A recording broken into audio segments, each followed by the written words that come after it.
എന്ത് ഇതിൽ കിടന്നു കഴിഞ്ഞാലും അതുങ്ങൾക്ക് അങ്ങനെ അസുഖങ്ങൾ വരില്ല. അതായത് എനിക്കിപ്പോൾ പല അനുഭവം ഉണ്ടായിട്ടുണ്ട്. ഗ്രാമശ്രീ കോഴികളെ വളർത്തിയതാണ് ഞാൻ എപ്പോഴും പറയുന്നത് എനിക്ക് ലാഭമായിട്ട് തോന്നിയിട്ടുള്ളത്. അപ്പോൾ ആ കോഴികളെ ഞാനിവിടെ ഇട്ട് വളർത്തുമ്പോൾ, ഗ്രാമശ്രീ കോഴികളെ വളർത്തുമ്പോൾ എന്ന് പറയുന്നത് വെയിറ്റ് അതിനകത്ത് ലൂസ് വന്നത് ഏകദേശം ഒരു 100 കോഴി കുഞ്ഞിനെ എടുത്തു കഴിഞ്ഞാൽ 10 കോഴി കുഞ്ഞ് മാത്രമാണ് ചത്തു പോണത് എന്തെങ്കിലും കാരണം കൊണ്ട്. അല്ലാതെ ബാക്കിയുള്ള കോഴികളെല്ലാത്തിനെയും നമുക്ക് കിട്ടാറുണ്ട്.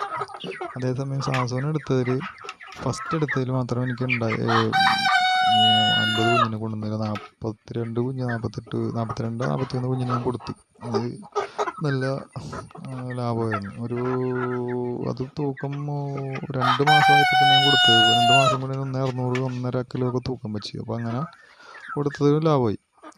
അന്ന് രണ്ടാമത് കൊടുത്തതിൽ പകുതി കൊടുക്കാൻ പറ്റുള്ളൂ. പക്ഷെ അത് 3 കിലോ ഒക്കെ തൂക്കമുള്ള കോഴികളായിരുന്നു. 3.5 മാസം കൊണ്ട് 3 കിലോ ഒക്കെ തൂക്കം വെച്ചിട്ടുണ്ട്. 2.5-3 ഉണ്ടായിരുന്നു. അപ്പോൾ അങ്ങനെ പകുതിയേ കൊടുക്കാൻ പറ്റുള്ളൂ. അത് പിന്നെ രണ്ടാമത് കിട്ടിയ കോഴി, മൂന്നാമതെടുത്ത് വെച്ച് അതും ഇതുപോലെ തന്നെ പകുതി കൊടുക്കാൻ പറ്റുള്ളൂ. അതും 2.25 കിലോ ഒക്കെ തൂക്കമുള്ള കോഴികളായിരുന്നു. പക്ഷേ ഇത് നമ്മുടെ ഈ അന്തരീക്ഷത്തിൽ, ഇങ്ങനെ എടുക്കുന്ന അന്തരീക്ഷത്തിൽ ഇതിനെ അധികം അങ്ങോട്ട് പിടിച്ച് കിട്ടണില്ല ഈ കോഴികൾ.